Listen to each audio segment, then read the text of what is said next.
Pas de retenue à Sivens, où la répression comme seule réponse aux militants, paysans et citoyens qui s'opposent au déboisement de la forêt de Sivens et au projet de barrage destructeur de la zone humide du Testet à L'Isle-sur-Tarn. Un projet inutile et contraire à l'intérêt général pour les uns, un budget de 8,4 millions d'euros pour le maître d'ouvrage, la CACG, Compagnie d'aménagement des coteaux de Gascogne, qui veut passer en force pour commencer les travaux. Comme vous pouvez le voir, les opérations de déboisement avancent bien, puisqu'on a fait une grosse partie ici, là, dans le bois, dans le début de la zone dite de la Bouillonnante. Putain, ouais, bien, ouais, bravo!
Eh, coupe pas cet arbre là! Coupe pas cet arbre! Oh, il y a les branches! Putain, espèce de malade! C'est pas beau du tout! Vous détruisez la nature!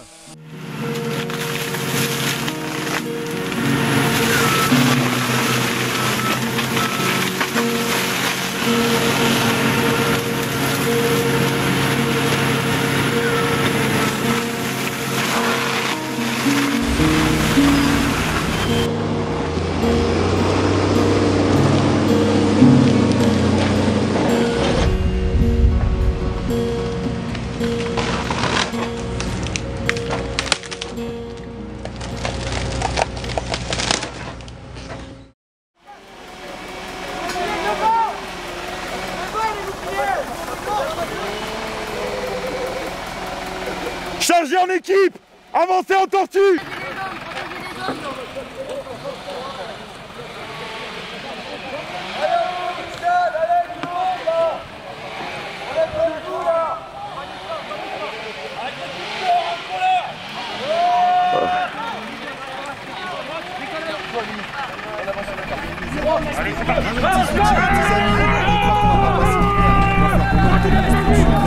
Pas de barrage de Sivens, pas de ligne à grande vitesse ni en Turin, pas d'usine des 1000 vaches, pas d'aéroport à Notre-Dame-des-Landes. Tu connais Gaillac, Albi, Montauban, vallée de l'Aver, vallée du Tescou, vallée du Tarn, toutes les vallées solidaires. Pas de barrage de Sivens. On est prêt à se battre contre les grands projets inutiles, désobéissance légitime, comme la communauté mapuche opposée au barrage de Ralco au Chili. Pas testé. Lazado testé, barricade testé, pas de barrage au Tescou, 13 hectares à sauver, en mode ZAD partout. Viens te faire ta cabane, viens caillasser du renouche. On repart en croisade, ici c'est Albi, c'est Hoche. À Castelnau, Montmiral, comme à Notre-Dame-des-Landes. Y'en a sous le poitrail et on sait faire des planques. Des arbres et du humus, des espèces en danger. Y'a la princesse à sauver que l'on appelle forêt. Va te faire un barrage sur ta Seine ou ta Marne. On garde nos bocages et pour eux on s'acharne. Notre lutte est pensive, c'est la permaculture. L'agriculture intensive appartient à l'histoire. Viens pas test, Lazado testé. Qu'on soit 10 ou 10 000, 100 ou 100 000. Viens pas test, Lazado testé. Ton grand projet inutile va se faire contester. Viens pas test, Lazado testé. Qu'on soit 10 ou 10 000, 100 ou 100 000, viens pas test, Lazado testé. Ton grand projet inutile va se faire contester.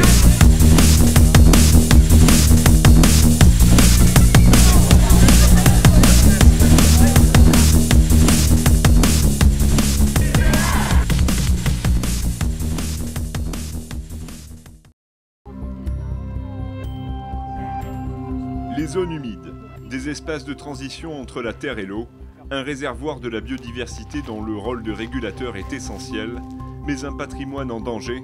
En 30 ans, la moitié des zones humides a disparu en France. Si l'activité humaine en est la principale cause, la disparition des zones humides entraîne une perte de qualité des eaux souterraines, des crues de plus en plus violentes et un appauvrissement de notre patrimoine naturel. Pour tenter d'enrayer ce phénomène, fin 2009, l'agence de l'eau Adour-Garonne a décidé de lancer un appel à projet. Le but, acquérir les zones humides pour mieux les préserver. Ah mon Dieu, quel saccage! Ah là là là là là là, oh mon Dieu! Ah là là là là! Mon Dieu.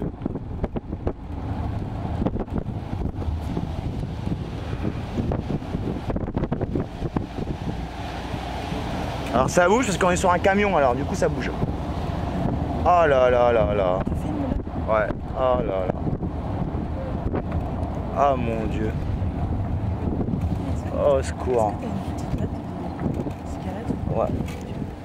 Ouais, après si tu veux. Oh là là. Mon Dieu.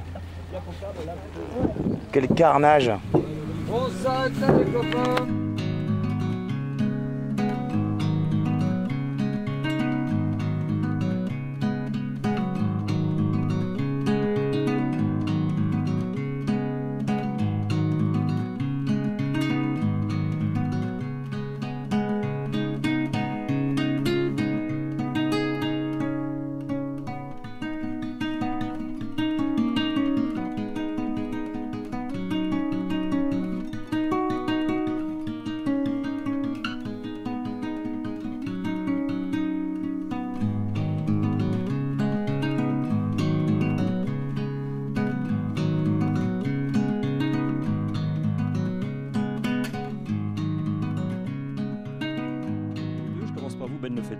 Du collectif du Testet. Donc pourquoi, on va dire, cette opposition? Racontez-nous, posez-nous le contexte. La zone humide du Testet qu'on défend, elle est située en pied de forêt, une forêt départementale, la forêt de Sivens. Et elle est actuellement donc menacée par le barrage du même nom, donc qui s'appelle le barrage de Sivens. À quoi servirait voilà. ce barrage? Alors, ce barrage, officiellement, est destiné pour 70% à l'irrigation. En gros, la relance de maïs irrigué sur le bassin du Tescou. Et puis 30% de ce qui est appelé le soutien d'étiage. Alors, on a souvent cru que c'était pour redonner de l'eau pour les poissons pendant l'été, mais en fait, c'est principalement pour diluer les pollutions qui sont présentes dans le Tescou pendant l'été et qui ont besoin d'être diluées puisqu'il y a moins d'eau, effectivement, pour compenser cette pollution. On ferait ce barrage pour combien de maïsiculteurs? Les calculs qui sont présentés jusqu'à présent concernent à peu près 25 irrigants. Alors, vous avez officiellement une liste dans le dossier d'enquête publique de 80 agriculteurs concernés, mais certains dans cette liste sont opposés au barrage. Donc, on voit bien que cette liste a vraiment été montée pour présenter le projet comme étant d'intérêt général, alors qu'en fait, actuellement, il y a une vingtaine d'irrigants qui sont concernés par ce barrage. 1,5 million de mètres cubes sont prévus sur 36 hectares. Et ce qui est très intéressant aussi quand on regarde les dossiers, c'est le rôle de la compagnie d'aménagement des coteaux de Gascogne. Alors oui, ça c'est la compagnie donc, qui est chargée par le Conseil général du Tarn, qui est maître d'ouvrage. C'est donc cette compagnie qui est chargée de réaliser le barrage. Alors ce qui est intéressant, c'est de voir que c'est cette compagnie qui est intervenue en tant que bureau d'études en 2001 pour analyser les besoins en eau sur le bassin et notamment les solutions à apporter et qui se retrouve donc 7 ans, 8 ans plus tard à avoir le marché du barrage de Sivens. Donc on voit bien le conflit d'intérêts qu'il peut y avoir à confier à une compagnie qui fabrique des barrages une analyse de besoins. Évidemment, elle a conclu rapidement qu'il fallait faire des barrages sur le bassin.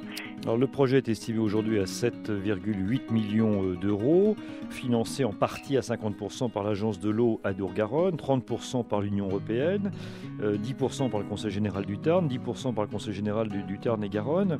Est-ce qu'il y a moyen de faire autrement? C'est-à-dire que ce qu'on peut se dire, c'est, voilà, puisqu'on est quand même dans le tout maïs aujourd'hui, en tout cas dans ces régions-là, y a-t-il moyen de faire autrement? Alors oui, puisque comme vous venez de le dire, il y a bien 100% du financement du barrage repose sur des fonds publics. Donc on se dit que les pouvoirs publics pourraient, notamment sur les conseils du ministre de l'Agriculture, qui propose de réconcilier l'écologie et l'agriculture, il y a évidemment des solutions différentes de celles du barrage. Alors nous considérons que, notamment vis-à-vis des éleveurs de cette région, il y a possibilité pour le Conseil général d'acheter à ces éleveurs leur production de viande et d'alimenter les cantines, la restauration collective par ce biais. Donc c'est des choses que nous avons proposées par exemple au Conseil général, mais on nous répond à chaque fois que cela prend beaucoup de temps, demande beaucoup d'argent et évidemment on est en pleine contradiction puisque le barrage lui est lancé depuis déjà 2007. Il va coûter beaucoup d'argent. Donc on voit bien que ce sont des choix politiques en fait aujourd'hui de maintenir un système au profit de quelques agriculteurs qui sont plutôt les grandes cultures et au détriment des éleveurs et de la population locale en général.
Il recharge.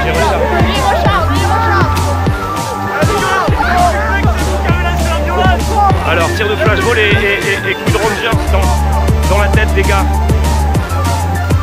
Ouais, ils ont été filmés. C'est parti parce qu'il y en a qui a explosé comme escorte, c'était vous qui avez convaincu la violence. Bravo.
Thierry Carcenac, vous êtes le président du Conseil général du Tarn, donc aussi en campagne pour les sénatoriales. J'ai vu un article, une double page dans la Dépêche du Midi, là tout à fait récemment, disant que des agitateurs étrangers viennent discuter la légitimité des choix raisonnables de M. Carcenac et du président de la Chambre d'agriculture et de la FNSEA. Comme ça, au moins, c'est clair, le ton est donné. Alors les violences, certes, ne sont pas justifiables, ni d'un côté donc ni de l'autre. C'est un peu le même phénomène aussi qu'à Notre-Dame-des-Landes. Le déboisement, M. Carcenac, a commencé. Il y a une radicalisation. Comment justifiez-vous l'intérêt général de ce barrage qui est contesté par vos opposants ? Je suppose qu'avec M. Lefeuté, nous sommes d'accord sur le fait que la planète va trop loin et que dès le 19 août, on avait déjà consommé à peu près tout ce que produit la planète. Premièrement. Deuxièmement, nous sommes d'accord pour dire que le problème de l'eau est un problème très évident et qui n'est pas neutre. Et que derrière cela, il y a des gouvernements qui ont travaillé sur le fait de mettre en place des schémas de développement et d'aménagement de gestion de l'eau. Et que derrière cela, il y a des programmes de gestion d'étiage. Et que ces schémas sont prescripteurs. Et que lorsqu'on regarde du côté de l'agence de bassin ou de l'agence de l'eau à Dour-Garonne, il nous faut trouver quelques 39 millions de mètres cubes rapidement sur nos bassins. Et que dans le Tarn, il était prévu 2 barrages.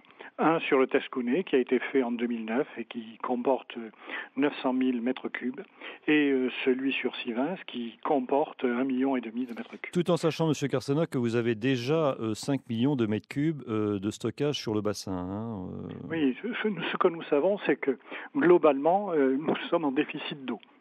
Et que lorsqu'on nous dit que cela va concerner forcément des maïsculteurs, ce qui n'est pas faux. Nous avons beaucoup d'agriculteurs dans le coin, même si ils ne prélèvent pas tout le temps de l'eau, qui sont quand même pas des exploitations, puisque la SAU du Tarn, la surface agricole utile d'une exploitation dans le Tarn, et c'est de l'agriculture familiale, ne dépasse pas les 60 hectares. Qui se préoccupe M. Lefeuté, nous avons imaginé, après les différents avis, notamment de la Commission nationale de la protection de la nature, qui d'ailleurs elle-même avait émis, il faut le dire, deux avis défavorables sur le projet.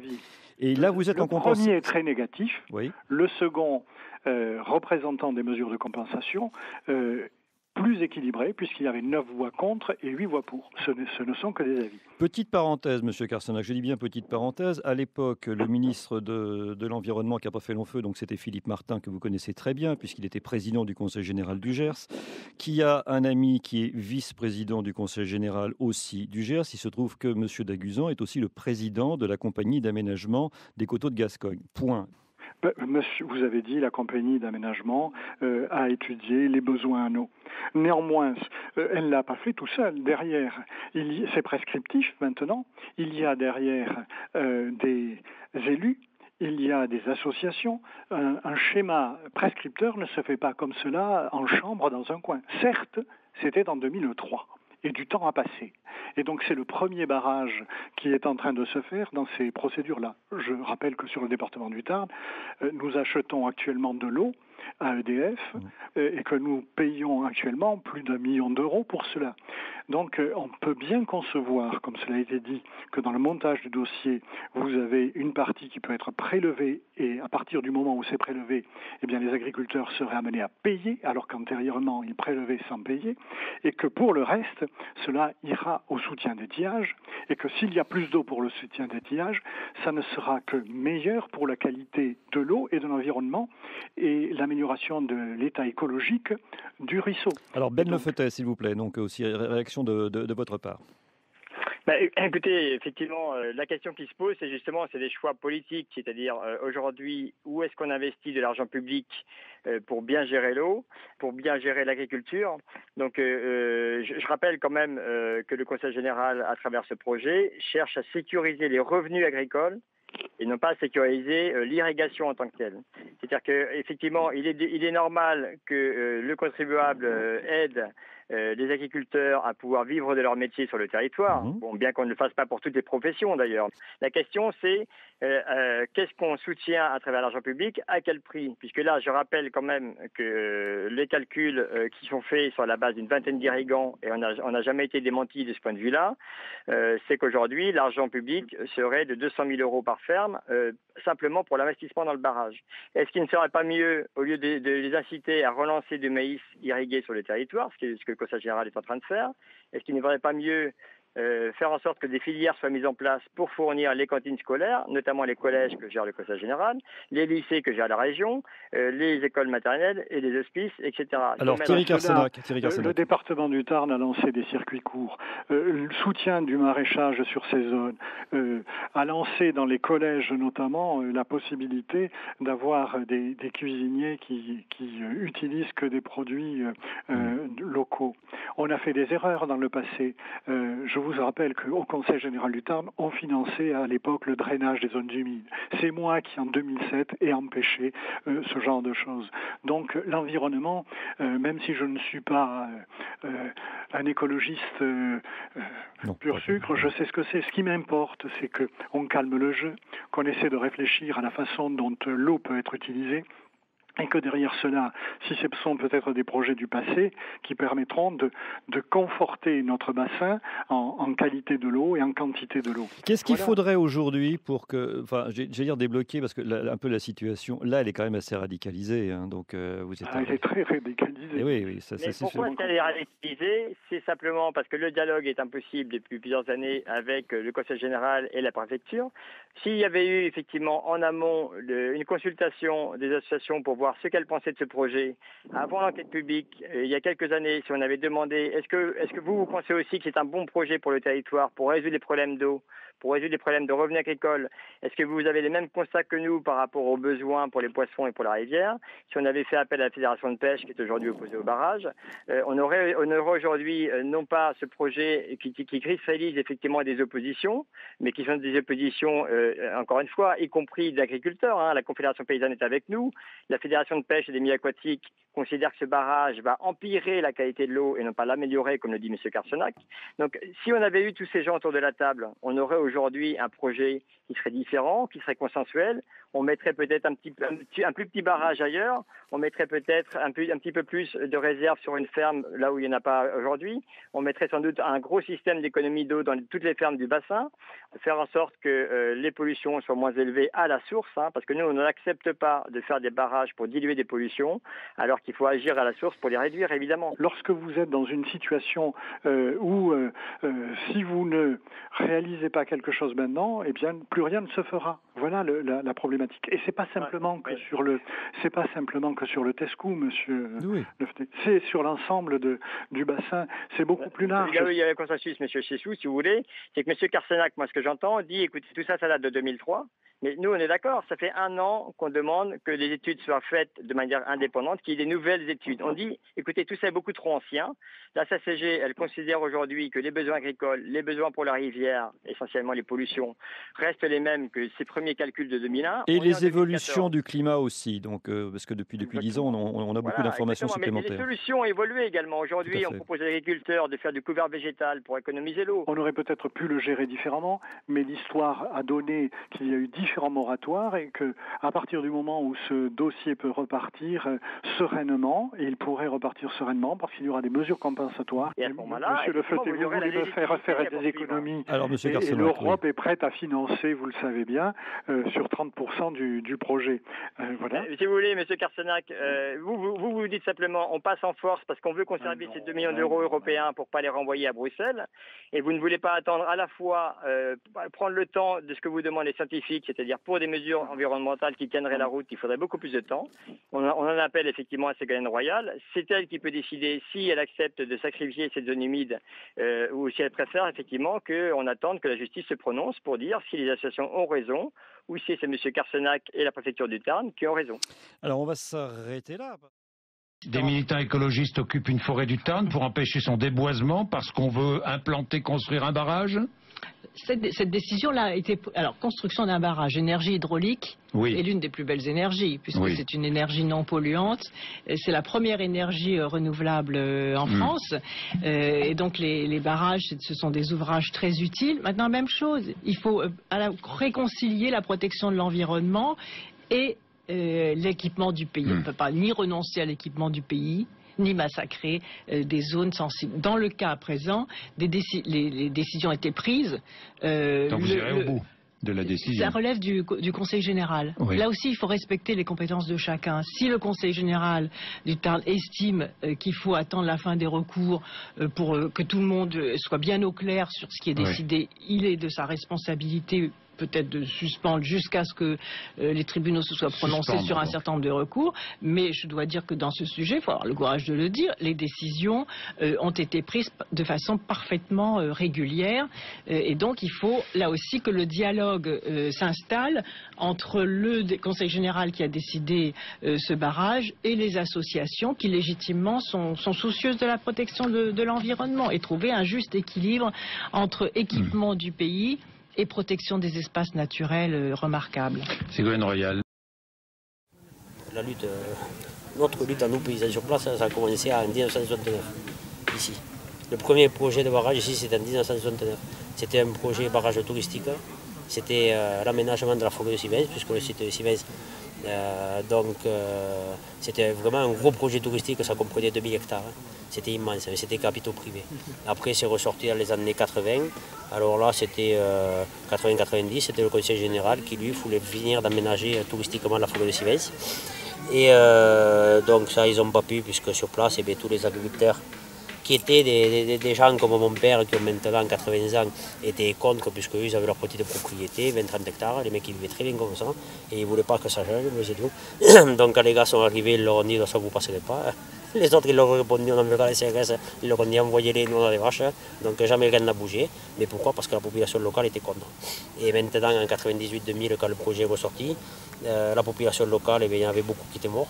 Il restait mon père, moi, et tous les voisins après qui étaient jeunes, eh bien, ils ont dit, oui, faites le lac, au contraire, on pourra développer du tourisme, des trucs comme ça. Donc une fois que tu n'as plus de locaux avec toi, tu es toujours cool. Il n'y a plus rien qui se fait. Et donc on a bataillé un moment avec mon père à essayer d'être contre, mais bon, on ne savait pas quoi faire et comment le prendre, jusqu'à ce que l'on arrive à contacter, qu'on ait l'idée de contacter des associations pas écologistes, environnementales, qui avaient déjà eu vent de ce qui se passait là. Et donc ils sont venus nous voir, et de là tout est parti. Un énorme élan de solidarité, avec des gars qui sont arrivés, qui vraiment connaissent toutes les ficelles pour mener des luttes, autant que ce soit au point de vue judiciaire, justice et tout ça, enfin, légal on va dire, que autrement, quoi. Même si l'illégalité n'est pas de notre côté, mais plutôt du leur, puisqu'on voit souvent qu'ils font des choses complètement illégales ou complètement absurdes. Nous, la première fois qu'on les a vus ici, enfin, moi la première fois que je les ai vus ici, c'était en septembre l'an passé, septembre-octobre, ils sont arrivés.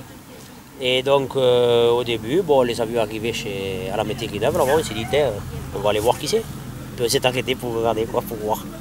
Et puis petit à petit, on a appris à les connaître. Et voilà, et bien, on trouve qu'ils sont déterminés à lutter pour un coin qui n'est pas le leur, qu'ils ne connaissaient pas jusqu'à maintenant. Mais je pense que bon, leur lutte, c'est surtout changer de mode de vie, essayer de changer les choses, essayer de changer le système de consommation. Et là, j'adhère tout à fait, il n'y a aucun problème. Voilà. Après, question d'être violent, je ne les trouve pas violents. Ils répondent peut-être à la violence par la violence, à certaines fois, mais sinon après, ils ne sont pas plus violents que ça. Et même, je sais qu'au printemps, quelques élus locaux avec quelques riverains avaient passé un article à la dépêche comme quoi les jeunes terrorisaient le voisinage, étaient très violents et tout. Et bien, nous, on a passé un article aussi dans la dépêche qui a démenti cela, puisque bon, nous, on était même les plus près et on n'a jamais été ni inquiétés, ni harcelés, ni rien. Au contraire, ils sont très respectueux avec nous. Quand ils ont besoin de quelque chose, ils viennent taper à la maison, à la porte, ils demandent. On n'a jamais eu aucun problème avec eux. Jamais eu aucun problème avec eux. Les seuls problèmes qu'on ait eu, c'est moi avec les voisins qui ont failli me casser la gueule dans des agriculteurs qui ont failli me casser la gueule dans les bois quand j'étais tout seul. Les gendarmes qui sont venus perquisitionner chez moi pour un vol de tronçonneuse que je n'avais pas commis. Et tout ça à la suite du lac, je veux dire, c'est pas des conneries quoi. Des menaces par téléphone, voilà, tout ça on l'a eu, mais c'est pas de la part des ZAD, c'est de la part des voisins paysans. Quoi, donc, voilà. C'est pas, on ne peut pas dire que les ZAD m'aient fait grand chose. Au contraire. Au contraire.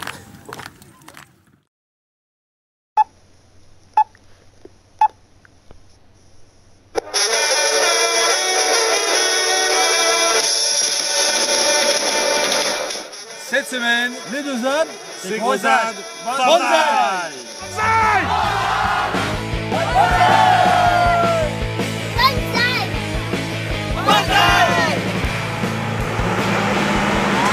Conseil général qui a choisi l'autisme et la force brutale. Concept of president, the goal is raging. Our country, the country of your dreams. Cette semaine, la ZAD, c'est gros ZAD. Cette semaine, la ZAD se met au Groenland, c'est gros ZAD. Banzai! Nous, on est en grève de la faim dans le Tarn et bougez-vous le cul, on vous attend. Merci. Cette semaine, on vous attend tous à gros ZAD. Sur les ruines de leur vieux monde, avec gros ZAD, Banzai!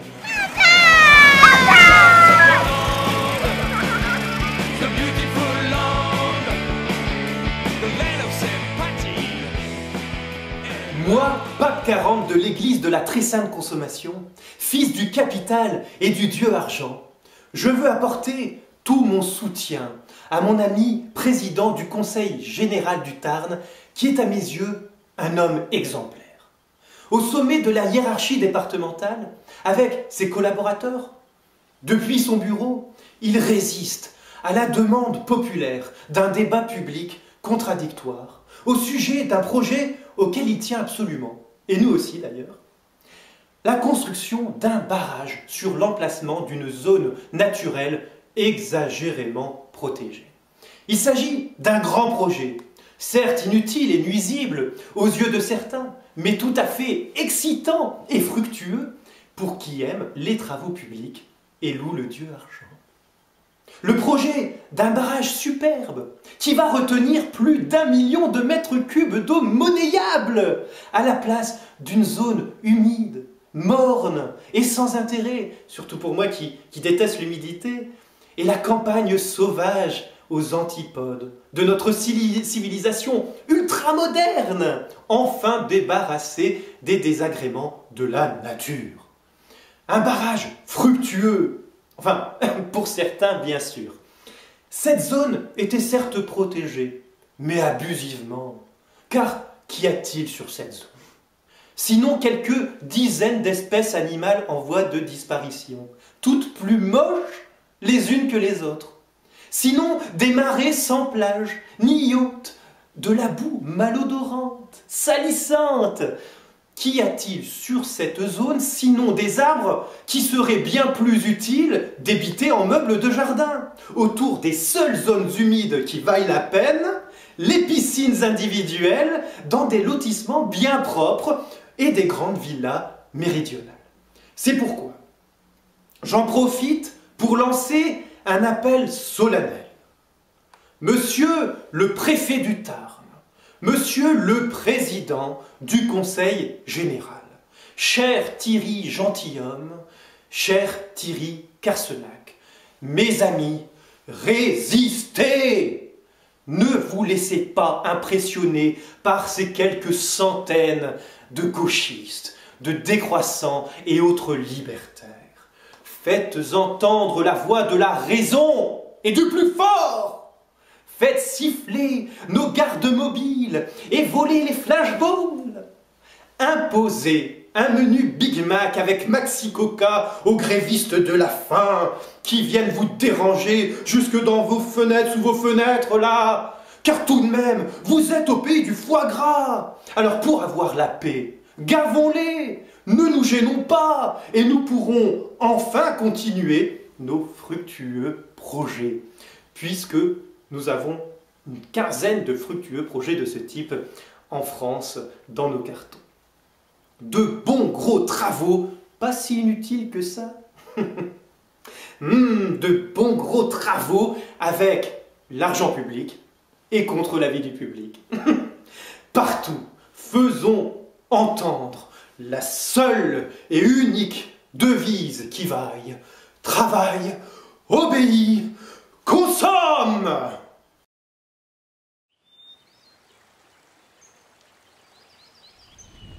La vulnérabilité du territoire rend nécessaire des arbitrages pour préserver un certain cadre de vie. La plupart des usages et la vie aquatique, pas forcément sur l'intégralité du bassin de la Garonne, ni forcément 8 années sur 10. Les gestionnaires décident de réduire progressivement les débits objectifs d'étiage et de compenser partiellement l'hydrologie naturelle affaiblie par le changement climatique. Pour cela, il faut trouver 335 millions de mètres cubes en combinant les solutions. De nouvelles conditions de renouvellement des concessions hydroélectriques permettent d'inscrire durablement dans les cahiers des charges 250 millions de mètres cubes dédiés au soutien d'étiage. Pour ne pas réduire la puissance produite dans un contexte énergétique tendu, une station de transfert d'énergie par pompage est construite. En complément, un plan d'investissement permet de créer 195 millions de mètres cubes de réserves supplémentaires pour réalimenter les cours d'eau. En parallèle, les usages deviennent économes. L'agriculture, ne pouvant pas prélever plus qu'en 2021, réduit les surfaces irriguées de 15% et implante plus de cultures d'hiver. Les usagers domestiques économisent l'eau et les gestionnaires limitent les fuites des réseaux d'eau potable, ce qui permet de compenser l'augmentation de la demande due à la hausse de la population. La politique de restauration des fonctionnalités des milieux aquatiques porte ses fruits. La qualité de l'eau n'est pas dégradée, l'augmentation de la température a des effets modérés, les zones humides et une partie des migrateurs emblématiques persistent. Les services paysagers, récréatifs et économiques le long de la Garonne sont maintenus. La création d'ouvrages de stockage limite les crues, mais le bouchon vaseux persiste dans l'estuaire. La construction de barrages et d'une station de transfert d'énergie par pompage ont d'importants impacts locaux sur l'environnement. Les conséquences socio-économiques sont modérées. Les activités industrielles et agricoles sont sécurisées. La pêche professionnelle ou de loisirs, les activités aquacoles et piscicoles fragilisées s'adaptent à de nouvelles espèces et à de nouveaux modes de gestion. Le coût de cette politique de l'eau est important. Financement des réserves en eau, coût du soutien d'étiage, ambition forte dans le domaine de la réduction des pollutions et de la restauration des milieux.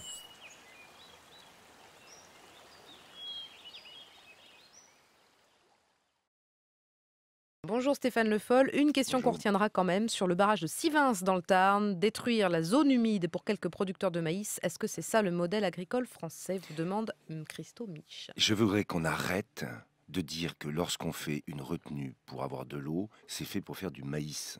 Enfin, franchement, il y a 20 ans ou 30 ans, oui, le marais Poitevin, ça a été asséché pour faire du maïs. Il y a eu plein d'endroits dans le sud-ouest où on faisait de l'irrigation et on pompait pour faire du maïs. Aujourd'hui, le problème, il n'est plus le maïs. Il est que dans un certain nombre d'endroits de France, en particulier dans le sud-ouest, dans le sud-est, la capacité à maintenir un élevage et donc la diversité de l'agriculture française est posée si on n'a pas des réserves d'eau. Je vois dans le Gers, il y a eu à peu près 1000 réserves collinaires qui ont été faites. Pour faire quoi? Ce que je préconise avec l'agroécologie, en particulier par exemple de l'agroforesterie, le mélange entre la production de céréales et la production de bois et tous les auxiliaires qui peuvent être faits avec les haies pour produire des céréales. Donc tout ça, ça nécessite un peu d'eau. Il faut qu'on soit capable d'accepter ça et qu'on arrête. On est dans des symboles. On aura peut-être tout à l'heure une question sur 1500 vaches. On prend un symbole et puis alors on s'accroche là-dessus. On dit au ministre c'est oui ou c'est non. Parce que si c'est pas non, ça veut dire que vous n'avez pas de projet, que vous êtes une espèce de suppôt de tout le modèle qui existe aujourd'hui. Là, un barrage, si vous êtes pour le barrage, ça veut dire que vous êtes pour le maïs irrigué. Mais enfin, je veux dire, attendez. Mais alors, c'est quoi votre position, pardon, sur le barrage de Sivins? Mais il y aura besoin, il y a besoin. Ma position, elle est très claire. Vous êtes beaucoup moins réservé que Ségolène Royal, votre collègue de l'écologie, quand même, là-dessus. Qu'est-ce que je viens de vous dire? Il y a besoin de réserves en eau, pas pour faire du maïs irrigué, pour maintenir dans des régions comme celle-là, le Tarn, le Gers et ailleurs, une agriculture diversifiée. C'est pas un enjeu, ça? Si, je l'assume. C'est le porte-parole du gouvernement ou le ministre de l'Agriculture? Parce qu'il y a un débat au C'est sein les du deux, gouvernement. mon capitaine. Il y a un débat au sein du gouvernement. Donc si c'est le ministre de l'Agriculture, comme le ministre de l'Écologie dit à peu près quelque chose d'assez différent, on voudrait savoir Je ne crois pas, vous pouvez dire ce que vous voulez, je ne crois pas que le ministre de l'Écologie, Ségolène Royal en l'occurrence, ait dit complètement différemment. Elle a dit qu'elle ferait toute étude nécessaire pour bien vérifier, parce que là, il faut être clair aussi, il ne s'agit pas d'aller remettre en cause une zone humide ou faire des choses qui ne seraient pas conformes à la nécessité de préserver l'environnement, parfaitement d'accord, mais en même temps, la question qui m'était posée, je la rappelle, parce que c'est toujours la même histoire, c'était est-ce que le barrage, c'est bien malin de faire un barrage pour faire du maïs irrigué? Est-ce que j'ai été clair? Les barrages et les retenues d'eau, aujourd'hui, c'est pas fait pour faire du maïs irrigué. Un projet initié par le département du Tarn et défendu par plusieurs élus locaux. Pour la maire de la commune et son adjointe, les agriculteurs sont confrontés à un manque d'eau chronique. Elles tiennent à nous montrer le niveau du Tescou, la rivière qui traverse la vallée. Alors vous voyez le niveau d'eau depuis, malgré toutes les pluies qu'il y a eu à l'automne. Pour assurer un débit régulier, un lac artificiel doit être construit en amont pour permettre d'irriguer les champs cultivés. On est aussi sur une vallée agricole, une vallée où il y a des agriculteurs qui font une agriculture modérée et je ne crois pas savoir que l'agriculture puisse se passer d'eau. Donc il y a réellement une cohérence avec ce projet. Ce projet de plus de 8 millions d'euros doit bénéficier à 80 agriculteurs selon ses promoteurs, 22 selon ses opposants. Et pour construire cette réserve d'eau, il faut déboiser et raser 13 hectares d'une zone humide qui abrite 94 espèces protégées. Les opérations ont débuté la semaine dernière. Mais pour la plupart des agriculteurs de la vallée, la construction du barrage est jugée vitale. Florian, lui aussi éleveur, fait pousser du maïs et des céréales pour nourrir ses bêtes. Il y a 3 ans, il a été victime d'une forte sécheresse. Donc les maïs étaient tout petits, les coques ressemblaient pas du tout à ça, ils étaient, voilà, il y avait que ça, quoi, il manquait tout ça, quoi. Donc résultat divisé par 2, même voire plus, quoi. Et donc nous, c'est vrai qu'on est tributaire du Tescou, quoi. C'est le Tescou qui nous fait tout pour l'irrigation. Hein. Donc c'est pour ça que nous, on a toujours été pour et on a toujours poussé le projet. Pour tenter d'apaiser la situation, la ministre de l'Environnement a nommé une mission d'expertise. Mais pour l'instant, les opposants ne désarment pas. Ils ont réuni le week-end dernier plus d'1 millier de personnes, prêts à continuer le face-à-face pour empêcher la construction du barrage. Ben oui, parce que j'habite juste en haut, là, la ferme juste avant le carrefour. Et donc, par conséquent, je suis complètement concerné par cette histoire. Bon, déjà, c'est une zone humide très importante qui va être complètement dévastée, d'une part. Deuxièmement, cette ferme-là, mon fils l'avait mise sur son projet d'installation dans les années 2000. Le Conseil général a préempté et l'a acheté, donc le privant de ce terrain dont il avait vraiment besoin. À terme, supprimer 2 exploitations agricoles pour donner un peu plus d'air à d'autres qui sont déjà autosuffisants en irrigation. Je leur ai dit, moi je veux bien que vous irriguiez, mais laissez-nous vivre, laissez-nous respirer, c'est tout. Moi je le vois comme ça. Et puis bon, en plus cette zone humide, là, c'est quand même catastrophique, quoi. Il y a quand même tout un tas d'espèces. Vous savez ce qu'on a fait? On a été récupérer de l'emploi dans le ruisseau là, pour aller les mettre 2 km plus haut, en dessous d'une stabulation. Alors, vous voyez, vous croyez que c'est sérieux, ça, quand même?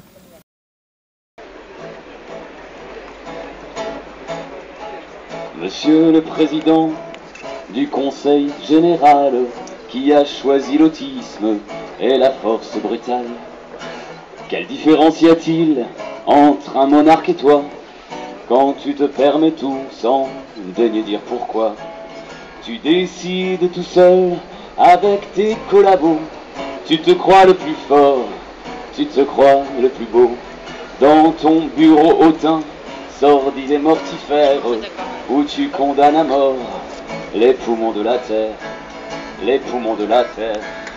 Pas la peine d'essayer de parler avec toi, car tu sais déjà tout, le comment, le pourquoi. Tu es sûr de ton fait, à quoi bon discourir avec les habitants que tu prétends servir? Et tu comptes en secret, monsieur le président, tous les arbres abattus un à un par tes gens, tes sous-traitants zélés et leurs intérimaires qui, pour survivre, acceptent d'assassiner la terre.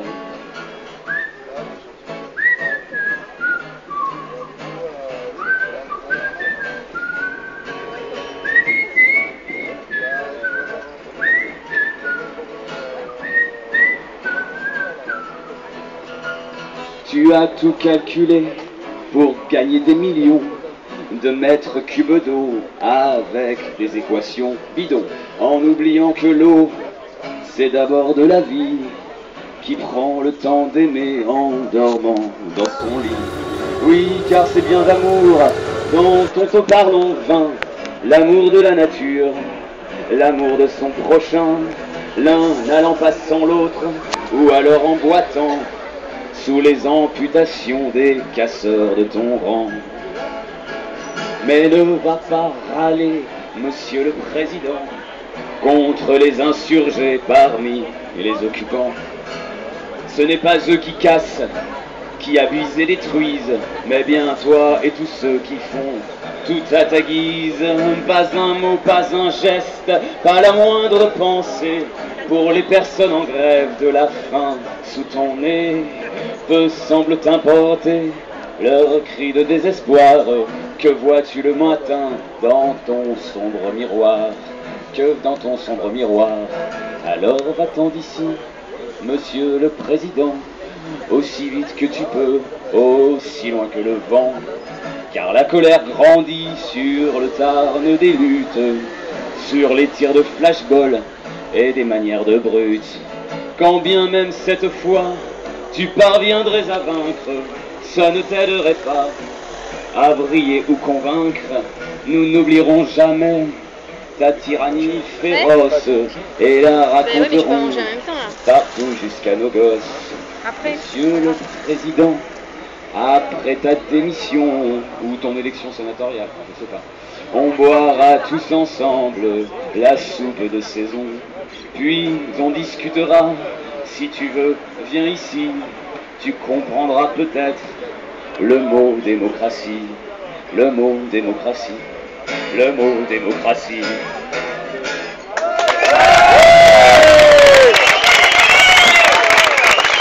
Chacun à sa manière essaye de défendre quelque chose, voilà. Bon, moi je me suis dit, tiens, je grimpe bien dans les arbres, je vais grimper dans les arbres. Je suis monté la première fois dans un arbre, un tout petit arbre, et donc il y a une énorme débroussailleuse qui est arrivée. Moi j'appelle ça une anéantisseuse. C'est une machine, elle a un gros rouleau comme ça avec des grandes dents, les rouleaux fait 3 mètres. Et elle anéantit tout.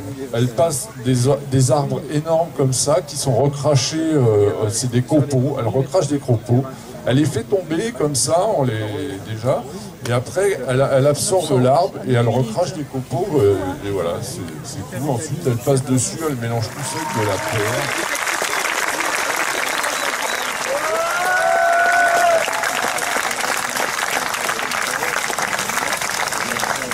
Le projet de barrage a pour unique vocation d'encourager un modèle d'agriculture industrielle, destructrice de l'environnement et ouvre la voie aux cultures génétiquement modifiées.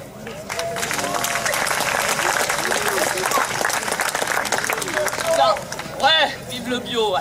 Quand un grand projet inutile et coûteux passe en force en dehors de tout cadre démocratique ou légal, il est légitime que les citoyens lanceurs d'alerte utilisent les voies de la désobéissance civique et de la résistance. Il est inadmissible d'envoyer les gendarmes mobiles et même l'armée attaquer les opposants et les zadistes, tous les citoyens qui habitent et occupent le terrain de manière non violente. Les faucheurs volontaires apportent leur soutien total, sans réserve, aux actions de défense du testé et au blocage du Conseil général. Et la lutte continue.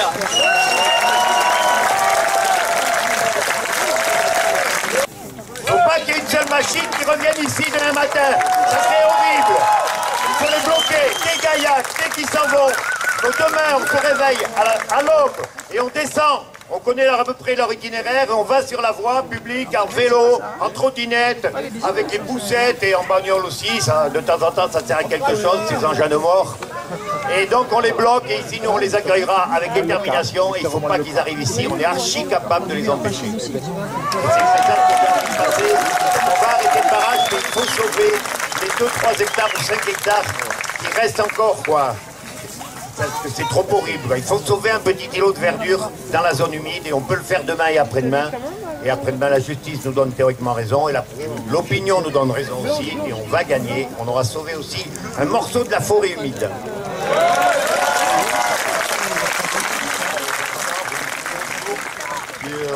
Qui est aujourd'hui le seul arbre debout sur la zone des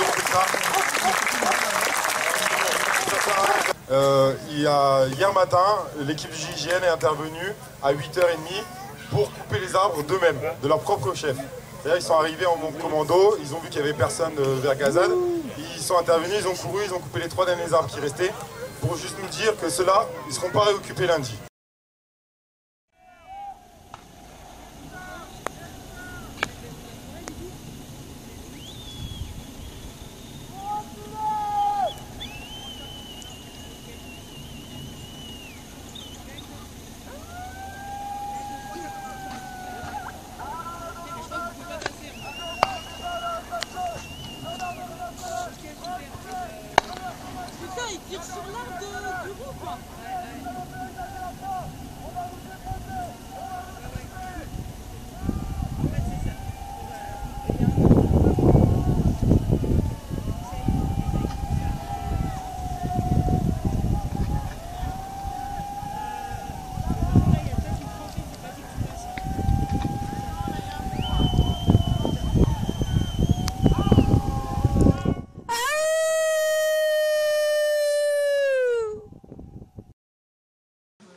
Ce soir, on va se retrouver avec des fumées plein la gueule, ouais, mais on aura du sang et tout ça. Pourquoi? Pourquoi tout ça? Pour aller faire un truc de merde, là? Qui c'est qui va venir se baigner dans la gadoue, là, dans 20 ans? Du pognon foutu en l'air. Faut pas oublier qu'ils ont besoin de vous, ces gens-là. Les gens qui vous gouvernent, qui vous commandent. Mais sauf que nous aussi, on a besoin de vous. Ils ont besoin de vous. Et le jour où ils n'auront plus besoin de vous, eh ben... pour marcher, c'est quand? Voilà. L'armée est venue du côté du peuple. On a vraiment besoin de vous. Mais ils sont aussi du peuple. Je suis sûr que leur père, c'était des mecs qui bossaient quelque part, qui étaient enseignants, qui étaient agriculteurs, qui étaient ouvriers. C'est pas possible. Les gens, ils travaillaient avant. C'est nous qui faisons la justice. Ils sont pas tous, on n'est pas tous fils de flics. Non, par contre, on est tous passés à l'éducation nationale et c'est ça qui fait beaucoup de mal. Parce que le libre arbitre, on ne nous l'enseigne pas. Hein. Ça...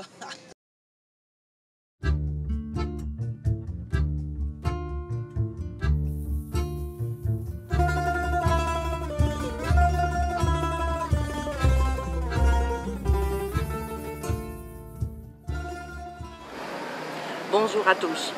On est solidaire au collectif du Testet de Bouilly qui lutte en ce moment contre la construction de barrages en pleine nature sauvage protégée. Save Scourier, Save Nord du Tarn. Aussi, on doit envoyer notre pensée pour ceux qui prennent des risques pour leur santé face au flashball ou en faisant la grève de la faim. Et quand l'injustice devient loi, la résistance devient droit. Επίσης, στέλνουμε την αλληλεγγύη μας στους ανθρώπους που αντιστέκονται στη λαιλασία της φύσης στο Notre Dame de Land ενάντια στην κατασκευή του αεροδρομίου. Ούτε στη Γαλλία, ούτε στην Ελλάδα, ούτε πουθενά να μην ζήσουμε σαν δούλοι. Ni en Grèce, ni en France, ni nulle part, ne vivons plus comme des esclaves. Terre et liberté.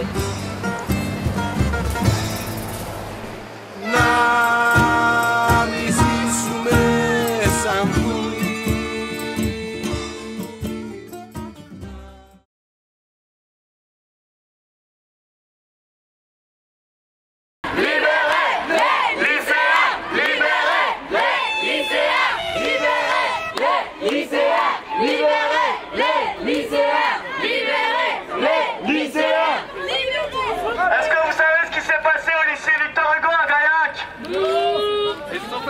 Raconte-leur!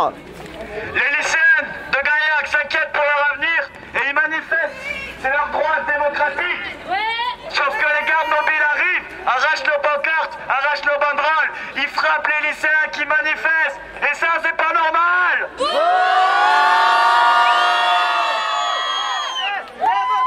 Jeunesse, lève-toi. Jeunesse, lève-toi. Jeunesse, lève-toi. Jeunesse, lève-toi. Jeunesse, lève-toi. Jeunesse, lève-toi. Jeunesse, lève-toi. Une journée de boulot.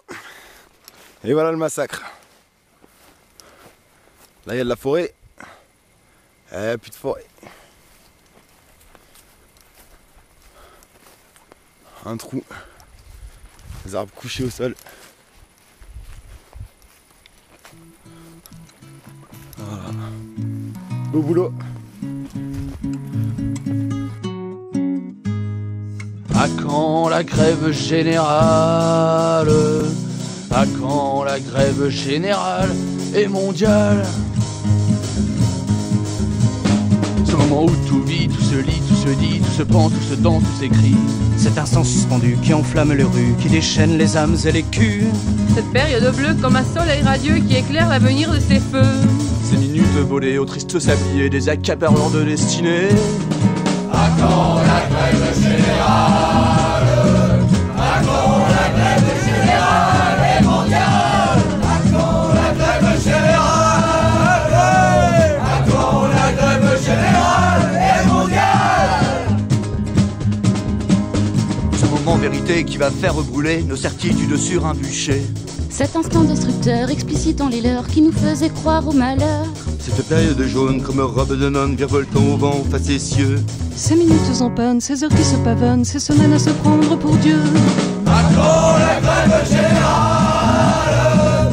À quand la grève générale et mondiale? À quand la grève générale?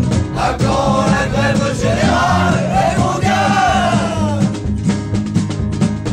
Ce moment utopique, joyeuse rythmique et dansé par nos cœurs unanimes. Cet instant généreux comme cesser le feu dans les tranchées de nos égoïsmes.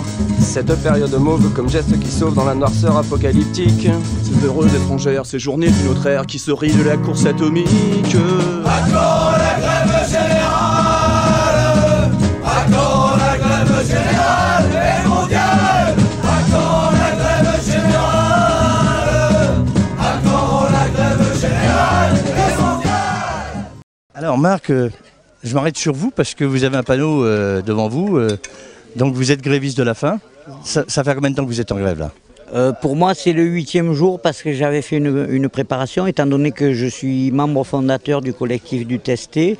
Vu que ça fait 2 ans et demi qu'on travaille et qu'on développe des argumentaires et qu'on demande un débat contradictoire public, je m'étais préparé à aller à l'extrême et devant cette violence, on a décidé à 4 de s'engager dans une grève de la faim illimitée. On ne lâchera rien de toute façon, ça il faut qu'ils soient bien informés qu'on ne lâchera rien. On est nombreux, on est intelligents parce qu'il y a une intelligence du cœur, donc il y a des gens, des personnes qui ont des diplômes élevés. Je rencontre des jeunes qui ont une lucidité, un niveau de compréhension et un niveau d'efficacité qui est très rare dans les luttes. Ça fait énormément de bien et ça donne du courage, on partage en plus. Voilà. On retrouve des similitudes, et d'ailleurs il y en a qui sont là, parce que je les ai reconnus, certains, des jeunes, et même des moins jeunes, qui sont dans le combat de Notre-Dame-des-Landes, hein, vous me le confirmez là? Je vous confirme totalement, grâce notamment à Internet, c'est un moyen de communication. Il y a... Et les méthodes, voilà, ils ont fait leurs preuves là aussi, ils ont réussi là-bas à obtenir que tous les recours, qu'on attende à la fin de tous les recours, et il y a un moratoire, c'est déjà beaucoup plus intelligent qu'ici, où on provoque, il y a des blessés, qu'est-ce qu'ils veulent? Qu'il y ait du sang sur les trottoirs? Moi je viens de la région PACA, il y a eu du sang sur les trottoirs, je sais ce que c'est, moi ça me fait pas peur. Mais quand même, c'est largement regrettable au XXIe siècle. Il devrait avoir honte.